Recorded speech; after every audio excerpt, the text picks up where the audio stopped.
Hey guys, so first of all, you may have noticed over the last month or so, all the videos on this channel have basically just been ones like this where I'm talking to the camera the whole time.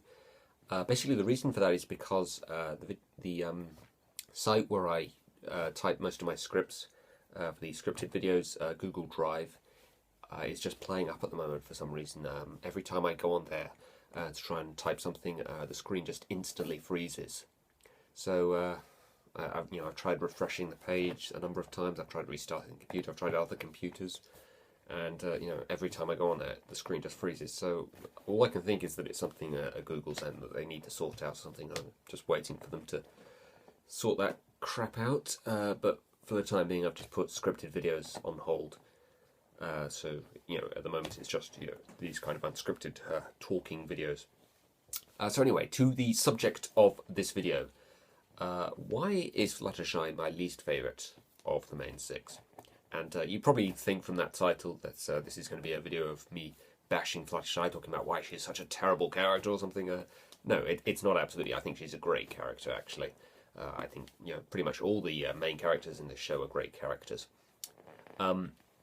It's more actually kind of a question that I ask myself a lot of the time, because logically, Fluttershy should, in some ways, be my favourite character because she was a lot like me when I was at school. That scene in the very first episode where Twilight tries speaking to her, that was a lot what I was like when I was at school.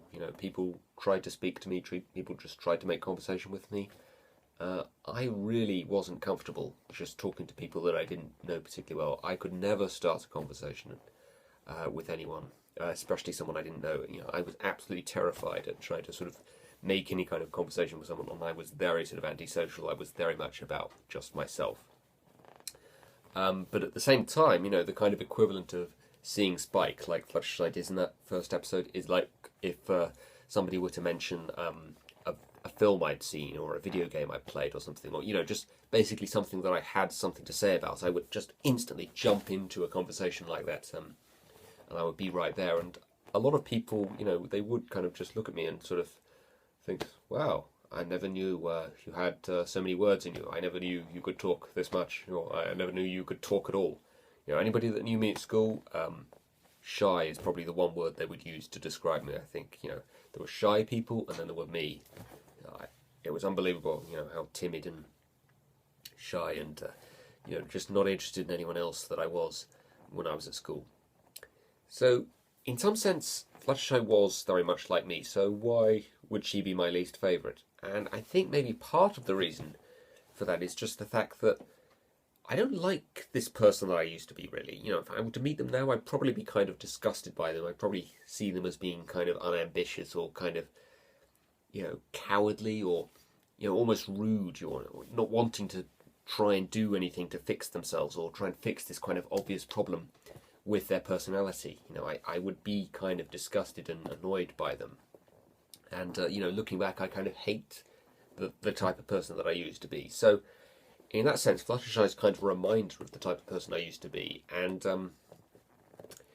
I don't really like being reminded of that. And I don't really like sort of seeing that Fluttershy is much like me, not really sort of looking into or trying to do anything more about this problem in her character any more than I am. The kind of common criticism there is for the character of Fluttershy is that she is learning the same lesson every time, and I'll get more into that in a minute. But I think the other sort of reason why Fluttershy would be my least favourite is also just the fact that is a character that you relate to, or a character that you're a lot like, is that necessarily really the kind of trait or feature you want in your favourite character in a show?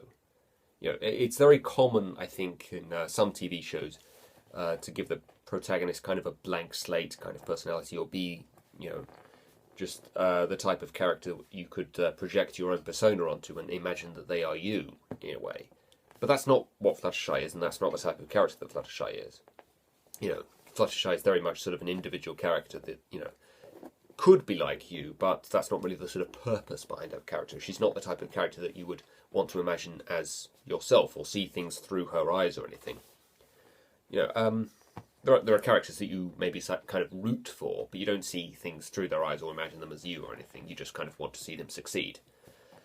I think the bigger aim with characters, I think, certainly in a kid show, is, you know, it's kind of sort of the aim or purpose of a kid show is to sort of set kids up for life and sort of say, this is where you need to be in life, or this is, you know, the kind of goal you should set in life and try and get there.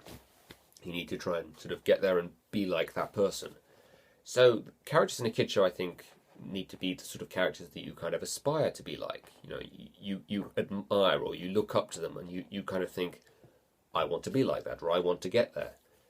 Fluttershy certainly isn't that kind of character. Rarity is that kind of character, you know, to the most sort of extreme, and hence Rarity is actually my favourite character. Fluttershy doesn't really have any kind of trait to her character that is like that, where you kind of look at her and you think, I would really like to be like that. You know, they kind of explore that sort of side to her character a little bit more in the later seasons, but there's no kind of outstanding kind of feature to her character or her personality that I would ever sort of think to myself, I want to do that, or I want to be like that, or I should be like that, or I need to try doing that a bit more, kind of thing. You know, it's kind of more just you kind of want to see her fix the problems with her character. That is that kind of character, and you know, again, she's learning the same lesson every time, you know. And she's not learning the same lesson every time, you know, she has an episode, but it is kind of interesting to note that with the exception of A Bird in the Hoof and In Easy Being Breezes, which are both really boring episodes now that I think about it, all of her episodes have focused on this kind of lack of self-confidence, or, you know, inability to, you know, build up any kind of self-esteem or self-confidence in herself about trying to do something, or, you know, having the courage to do something. But, you know, at the same time, I don't think any of those are bad episodes. In fact, Hurricane Fluttershy and Philly Vanilli are sort of up there with some of my absolute favourite episodes in the entire series. So I don't think her learning the same lesson every time is necessarily a problem. It's just maybe kind of something that sort of suggests that maybe the writers don't really know what else to do with her.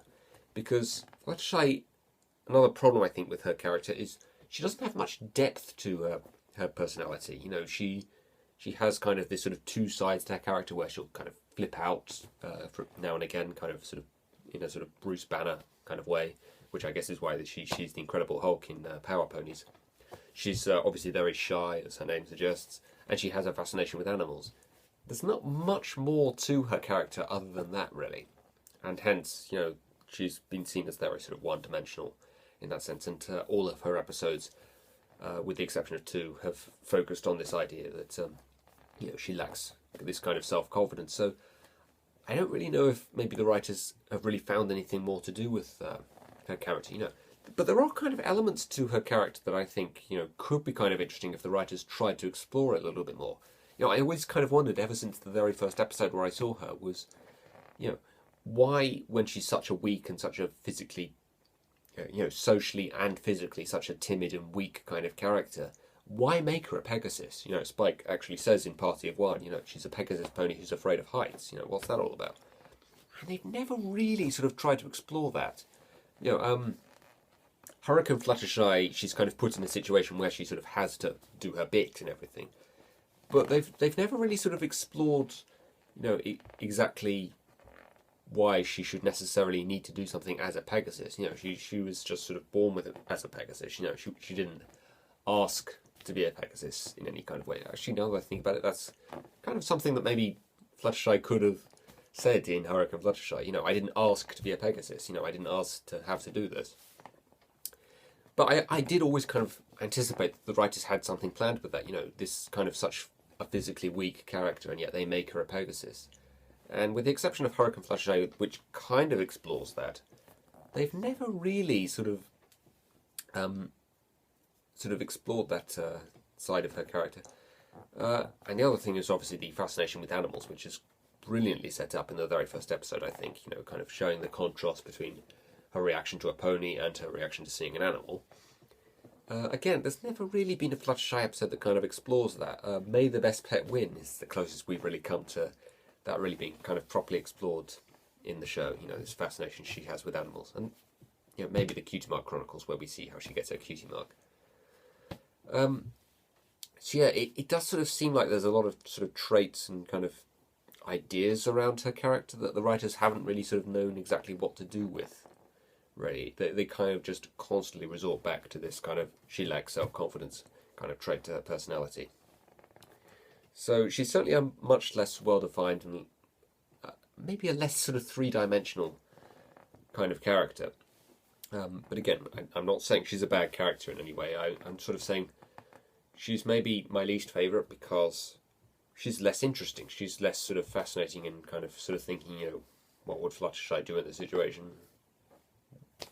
Or, you're sort of wondering or thinking about, what more could happen in her life or what more could she do. Applejack is sort of thought of as being a kind of character who's difficult to write for. I think she's just sort of difficult to write for on her own, But if you put her with other characters and put her in specific situations, I think, the stories write themselves a lot of the time. Pinky Apple Pie, I think, is a good example of that. And it in turn, you can then explore her character from how she reacts to those situations. Fluttershy, even if you put her in a specific situation where, you have potentially interesting kind of ideas or things that could happen there, even there, it doesn't really seem like anything particularly interesting happens, Stairmaster, I think, is a good example of that. She's put in a kind of an interesting kind of scenario of having to look after the CMC, who are, still in the early stages of finding their cutie marks and still getting to know each other. And yet, as far as Fluttershy is concerned, there's nothing really particularly interesting about what she does in that episode and how she reacts to certain situations, really. But again, I haven't seen that episode in a while, so maybe I'm just not remembering it particularly well. But I do remember it being kind of a dull, dreary, kind of uninteresting kind of episode. But yeah, two Fluttershy episodes, Philly Vanilli and Hurricane Fluttershy, are still most definitely up there as some of my favourite episodes in the entire series. Hurricane Fluttershy, though, to be fair, is more to do with Rainbow Dash as to why it's one of my favourites. Philly Vanilli is probably her best performance in the entire series I've seen so far. That episode at last finally should have showed a bit more sort of progression to this trait of her character that she lacks self-confidence, and that little message about baby steps at the very end. But again, it didn't really seem like they're making much progress. 4 seasons of her trying to sort of better this sort of self-confidence kind of flaw with her character, and it's only now that she even talks about, this is a long process kind of thing. Is it ever going to sort of properly get resolved, you wonder? But yeah, I don't mind the fact that they're always exploring this one trait of her character, because they're doing it in so many kind of different ways, and I never feel a problem with those episodes is that, we've heard this story before, because they keep doing it in different ways. I would never see that as a problem. It's a common criticism in the fandom that she's learning the same lesson every time. But I've never really seen it as a problem myself, because each of those episodes is a slightly different way of exploring that part of her character. But at the same time, it does kind of explore this, or expose this kind of problem that the writers aren't really, or can't really think of anything new to do with her, or anything different to do with her. And it does kind of expose a real sort of lack of depth on the part of Fluttershy in terms of, her character. So that's probably why she's probably my least favourite. She has less depth, and she's not really the kind of character that you might sort of aim to be like or aspire to be like in any kind of way. She's just sort of the character that you might sort of be able to relate to a little bit. So yeah, that's just a little sort of basic sort of rant or talk for, close to 15 minutes about why Fluttershy is my least favourite. It's just a few sort of random thoughts shared with you there about the character of Fluttershy, who is still a great character, by the way. I'm not saying that she's a bad character at all. She's just my least favourite. Okay, that's that, guys.